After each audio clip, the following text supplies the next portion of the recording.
Hello again, YouTube. This is going to be a video response to a comment that I got on one of my Feminist Frequency Series videos, the Omnibus Reply. Now, the comment is in two sections, so I'm going to address each in turn.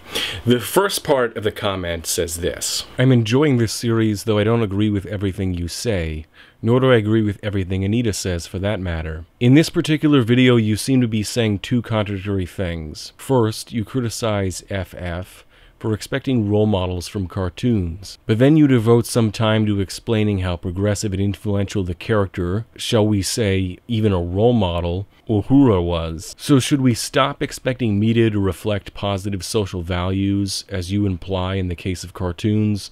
If so, this seems to be the only criticism necessary for Feminist Frequency Series, as in, this is TV, what do you expect? However, since you do in fact acknowledge that there is a space to talk about gender and racial politics in media, including in this very video, I'm not sure why these concerns carry less weight with cartoons. Maybe there was an argument in there applying different standards to children's entertainment, but it wasn't developed very well.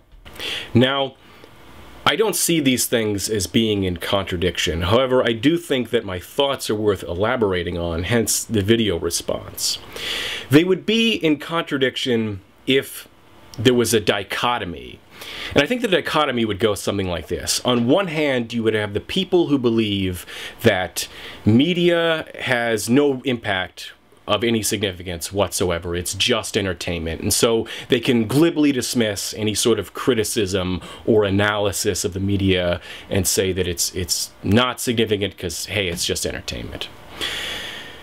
The other side of the equation would be what I'll call the cable guy theory. I don't know how many of you have seen or even remember if you have seen The Cable Guy, but it stars Jim Carrey and Matthew Broderick. And in the movie, Jim Carrey plays someone who was neglected as a child and essentially raised on television. And so his entire worldview and frame of reference is created by the media. He relates to everything in terms of something that he saw on television or some other media. And so, if we're like the cable guy, then what is in the media is highly significant because it's a primary means of socialization. Now, I don't agree with either end of this hypothetical dichotomy. In fact, it's something more like a spectrum in reality. And so, we can ask ourselves two interrelated questions, or a couple of interrelated questions.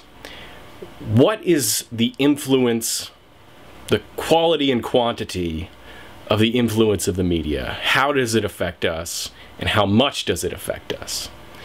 And related to that is the question, given that the media affects people, what is the moral obligation of the media towards society? Now, if you think that the media has no real influence, then its moral obligation to society is also basically nil. If you believe that we're all like the cable guy, then, well, you know, we better be very careful about what we put on television because that's how people are going to view the world, is for what they see on television and movies and advertisements and other facets of the media. That's going to be their primary basis for their worldview. And so media would have a pretty heavy moral obligation in what it depicts. So, when addressing somebody like Anita Sarkeesian, or really any other media critic, this question comes up. Because if you go through their criticism, and you can look at Feminist Frequency videos or other similar critics, you'll see that implicit in a lot of what they say is this idea that media has some unspecified impact on society, and because of that unspecified impact, it has some moral obligation. And this is where it gets complicated because it's often difficult to quantify exactly how much the media impacts us, and difficult to describe what ways the media impacts us. Sometimes it is kind of like monkey see, monkey do. One of my older sisters broke her arm when we were kids, emulating WWE, or was it called WCW back? I don't even remember anymore. What were the acronyms back in like the 90s for these leagues? The professional wrestling. Okay, so my sister gets up on a dryer. We're like wrestling in the kitchen of a friend's house, and there's a dryer. She gets up on the dryer like the wrestlers get up on the belts in the wrestling ring, and she like jumps down, tries to elbow me, and I roll out of the way, and she lands on her arm and breaks her arm. And yeah, I think you can pretty much blame professional wrestling for my sister breaking her arm. Other cases, it's really not so simple. But our society being as it is, we often make the media a scapegoat. And it's really become almost a kind of cliche in our society. Something tragic like a shooting happens, and you have the left saying we need gun control, and you have the right trying to deflect with statements like, oh, the person was crazy, which is problematic in and of itself. Or another popular thing, violent entertainment and violent video games. That was a big trend for a while.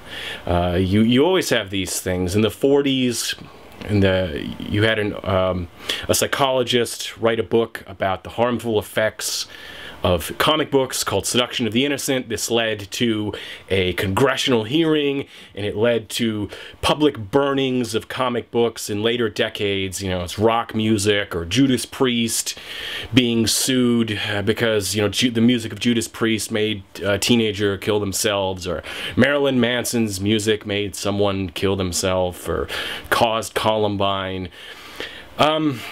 Throughout history, throughout at least the past 100 years or so, you can find the media being used as a kind of scapegoat. And I think this also plays into the reaction to someone like Anita Sarkeesian, is that there is a defensiveness towards these rather simplistic assaults on the media that have been made in the past. And some people interpret someone like Anita Sarkeesian as being another person in a long line of scapegoating the media.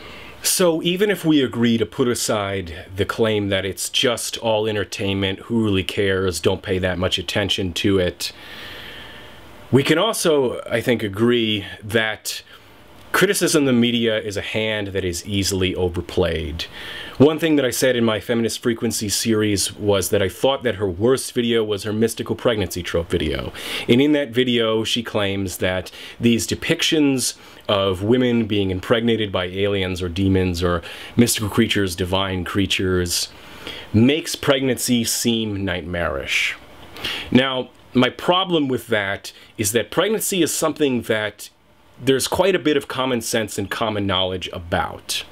And so to say that these media depictions are going to override people's common knowledge and common sense of what is a normal and everyday biological process, to me seems like a massive stretch, and it seems to be going more into the cable guy theory. Cases like that, people can stretch things.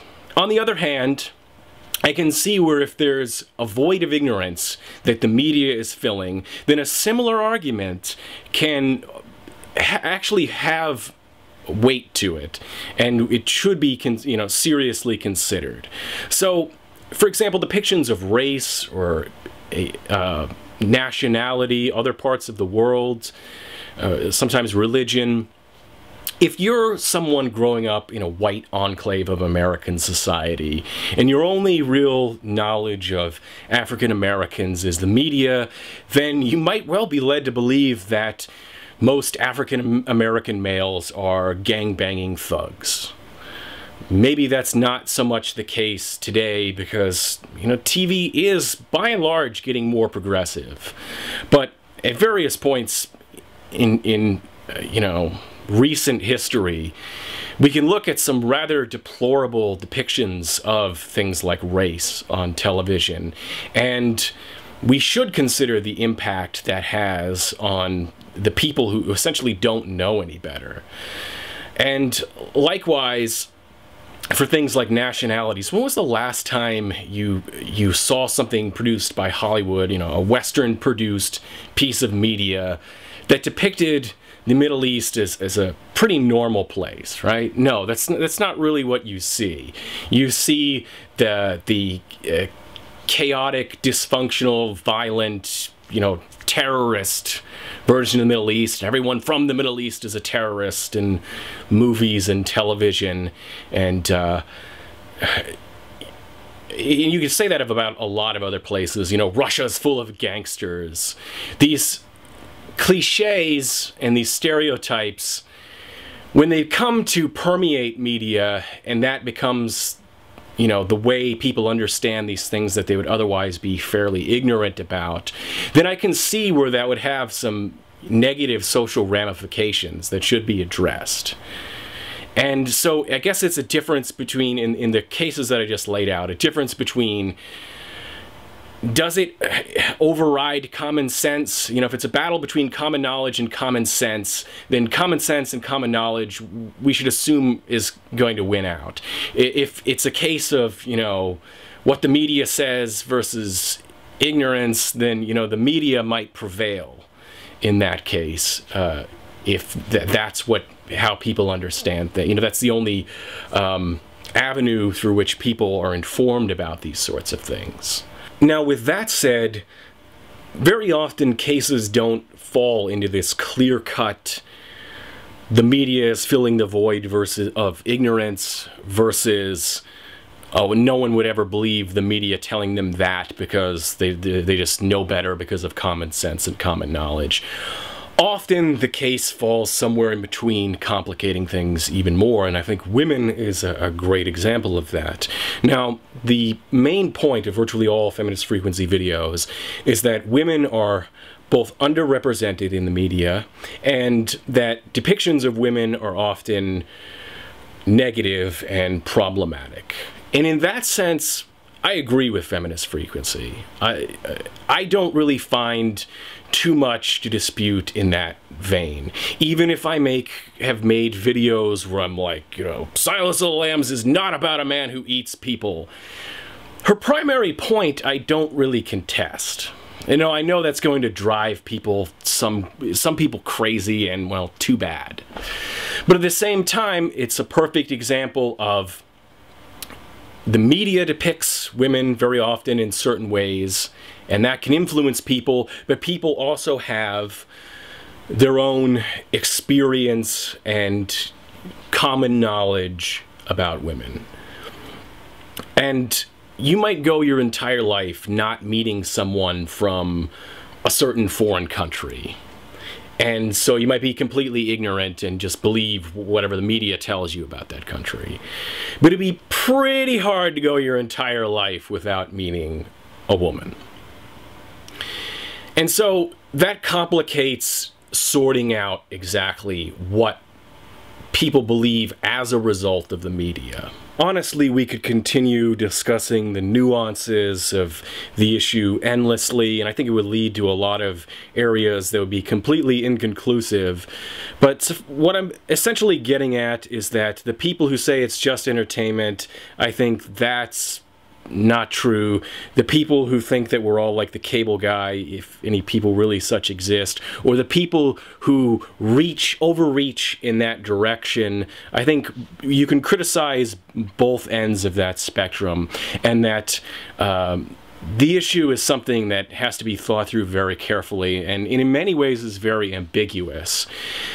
But to get back to the central question of this, so the comment asks, on one hand, I pointed out that you can have a character like Uhura who's an inspiration and somewhat of a role model. and yet I sort of seemingly scoffed at the idea of someone expecting role models for their children on television, and am I just drawing that exception because it's a cartoon, and cartoons occupy some sort of special category of the media that shouldn't be taken seriously where other parts of the media should? This really gets into this issue of expectations, and the issue of expectations gets into the issue of what we feel the media is morally obligated to do. Thus, the huge preamble of the video up till now. The issue of role models on television, very often, it's a matter of social context, and in that part of the video in particular, Feminist Frequency, in her clip, she is basically saying that Uhura is a Smurfette, in talking about the Star Trek reboot. And my point was basically that, one generation's Smurfette is a previous generation's role model and inspiration. And it's very difficult to, explain, especially if you watch like the Whoopi Goldberg clip that I put in that video. It's difficult to explain and separate the social context in which original Star Trek aired from why Uhura was a role model and inspiration to certain people. It was America of the mid-1960s is much different than America of today. And this is very often the case, that one generation's, role model or feminist icon wouldn't even be considered feminist in the next generation. Another example from the same time period that comes to mind is Emma Peel from The Avengers. The Avengers, the show, not the Marvel comics, movies, and comic books. So, personally, I'm Team Emma all the way. Come on, she killed Joffrey, for Christ's sake. And I'm sorry if that was a spoiler, and kudos if you got that joke. But at the time, she's this badass action hero character. But nowadays, people would say that she was damseled in distress like every other episode, which is totally true. There was an episode where she was even tied up on the train tracks in homage to a famous scene from another movie. And that, her cat suit objectifies her, and they could say all sorts. I'm sure I'm not going to go into all the different ways that feminists could potentially criticize Emma Peel, the character Emma Peel, but in that time, in the mid-1960s, she was considered, an iconic feminist character, regardless of how feminists today would view her. The media certainly can provide role models and have content that is social commentary. I'll have to restrain myself from going on a tangent about The Wire, because yes, I'm one of those people. Nonetheless, this is a matter of expectations when we start to talk about whether or not a cartoon should have role models for children. And I hate to sound like David Hume here, but the difference between can and ought to. And so, in specific regards to my comments, what I was responding to was Anita Sarkeesian talking about the Smurfette principle. And to clarify, as I've already said, I agree that women are underrepresented in media, and I think that the Smurfette principle is a great example of that. Nonetheless, the comment that she read was from a columnist writing to the New York Times, saying that there wasn't very many female characters in the cartoons that her daughter watched. And what I posed in response to that is this: what are we expecting from media? I do not think that people should abrogate their responsibility as parents or teachers or as adults in general to television. And to say that, well, what's this teaching little Johnny? what are you teaching little Johnny, or failing to teach little Johnny or little Susie? And what is it about your parenting that you're giving over these, you know, aspects of socialization to the media? And I think as much as we need to examine the content of the media, it's equally worth examining our relationship to the media. That's another part of critical media literacy skills. That we can't just say, you know, oh, that television's giving children all the wrong ideas. Again, that's moving towards the territory of the cable guy theory. That, you know, people are just going to base their worldview on what they see on television.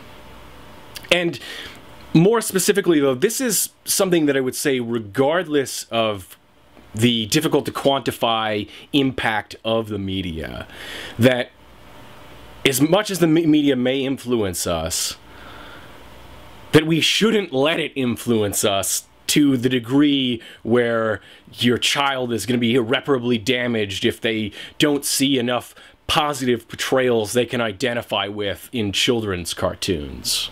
As I talked about, or at least alluded to in that section of the video, mass media is a relatively new phenomenon, and given that Anita Sarkeesian has a bachelor's degree in communications, I would find it impossible for that fact to be lost on her.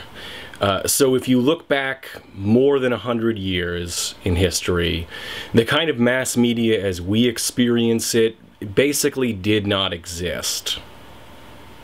And we don't need the media to raise our children and give them positive role models, because our species survived for tens of thousands, or over 100,000 years without the kind of mass media in cartoons. So we should re-examine, even as ubiquitous as mass media is today, it would do us good to re-examine our relationship to media, and to think about the fact that in 1920, which is the year my grandfather was born, this concept of mass media, or mass culture as it was called then, was just starting to be recognized and discussed amongst people like the Frankfurt Circle. And back then you had, the movies in their very early stages and the introduction of radio, and they were noticing how these forms of mass communication were starting to dissolve regional cultural barriers. Like they call it the Delta Blues because it came from the Mississippi Delta, but within a few decades it had, through recording in the radio, it had influenced artists in the UK and other parts of the world. And nowadays somebody in California and somebody in Maine can watch the same television show and talk about it and give their thoughts on it, whereas that was relatively unheard of not that long ago, and not just a few people, but people by the millions. And so becomes this common culture and this common reference point, and it's a relatively new phenomenon that we're still essentially coming to grips with, and yet at the same time we're far enough removed from it that we seem to take it for granted at the same time. So my point is less about, oh, they're just cartoons, they're just entertainment, and like, do you seriously want a cartoon to socialize your child? Do you want your child to grow up like Jim Carrey and the Cable Guy? Is that what you want? No? Then like, take some responsibility as a parent. That's not quite what I'm saying, but I hope that clarifies perhaps more of what I was getting at. Now I know that you, dear viewer, might object and say, come on now, Peter, I know that you have read too much Joseph Campbell to have such a simplistic idea about stories in the media. Although modern media has not existed for that long in the scheme of human history, stories and mythology have always been important and have shaped societies. So how is that different between the past and the present? And I would say that, for one thing, modern media occupies a different position within society.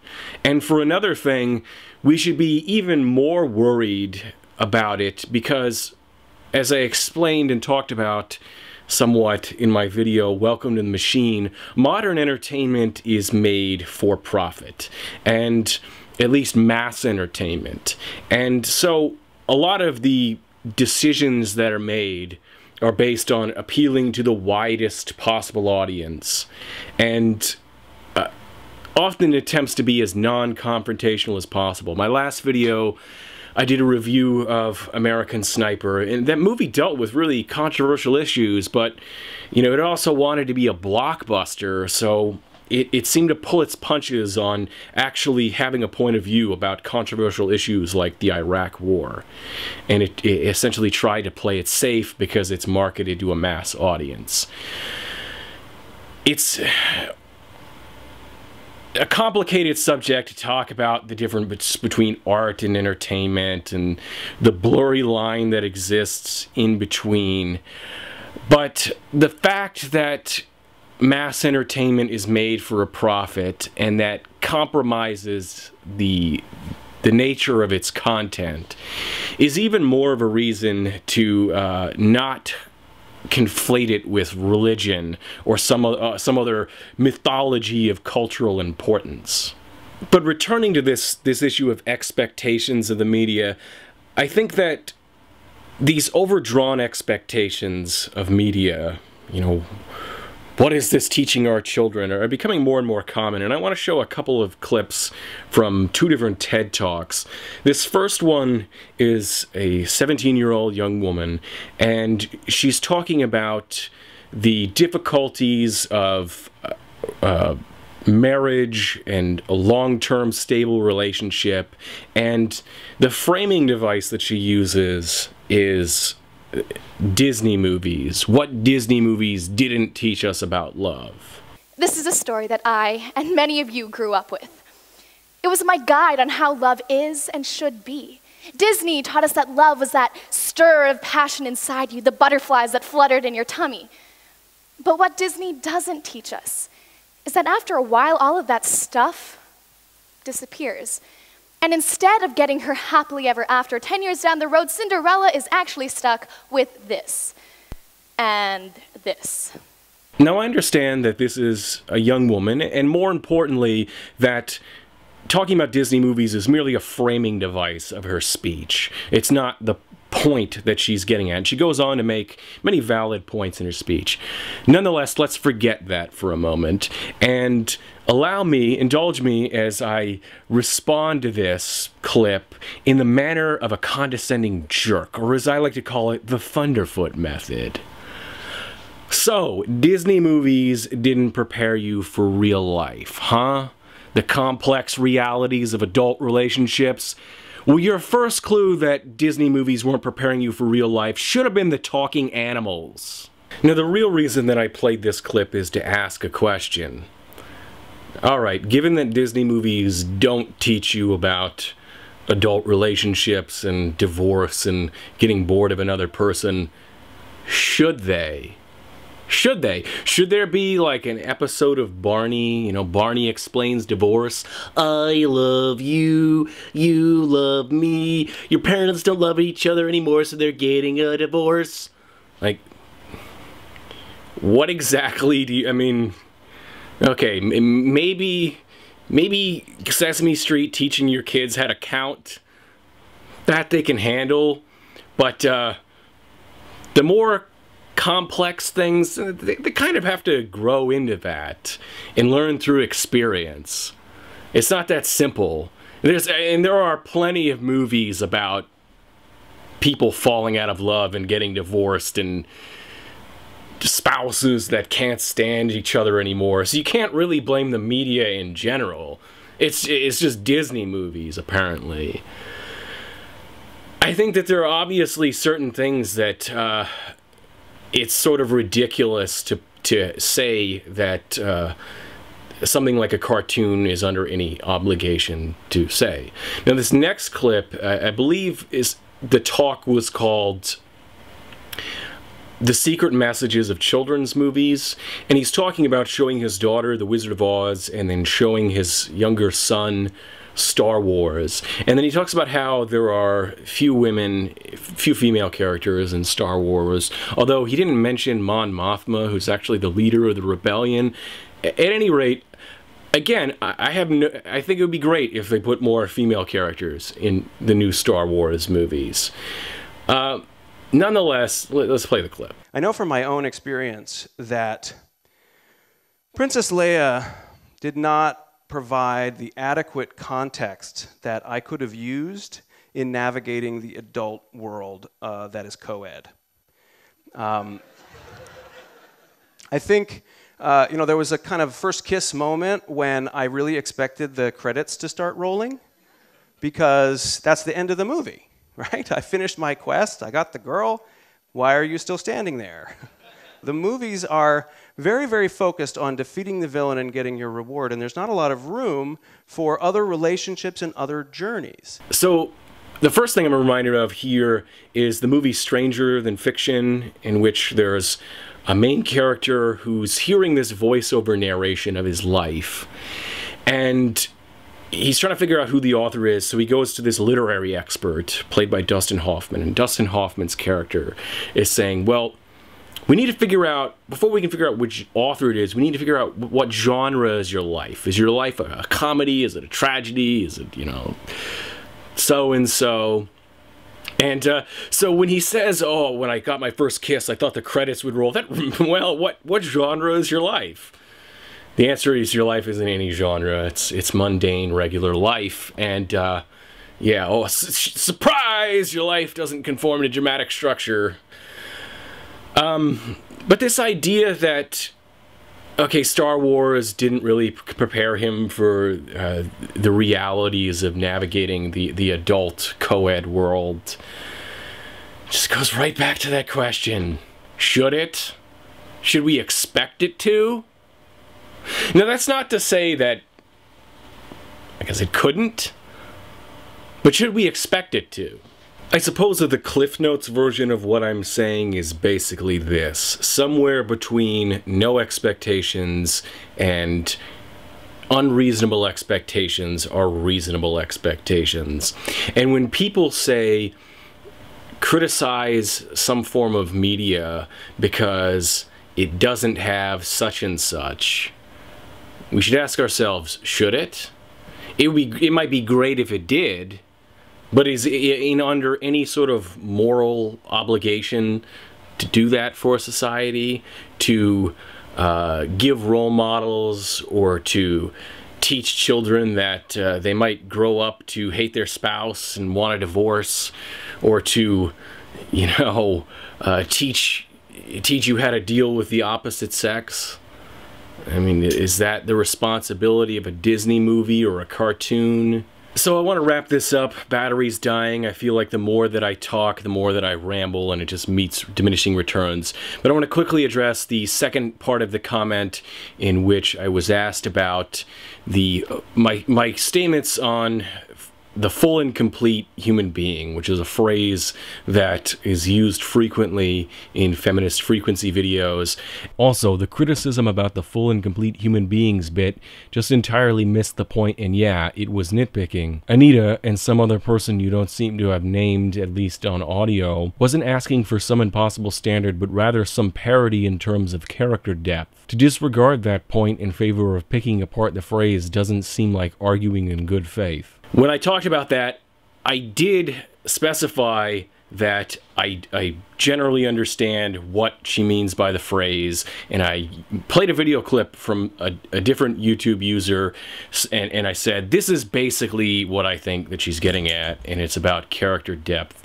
But at the same time, the phrase isn't necessarily obvious, and in one particular time that she used it, she said, you know, the next time you see an image of a half-naked woman, what are you really seeing? Are you seeing a full and complete human being, or are you seeing, you know, and that's, I don't remember the exact phrasing of it, but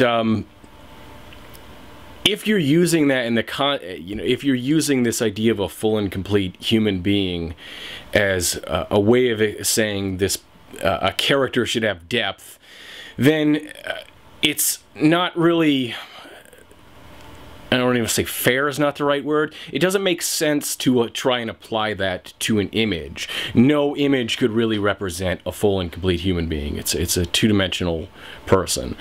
I mean, it's a two-dimensional image of a person. It doesn't really have, you know, a backstory.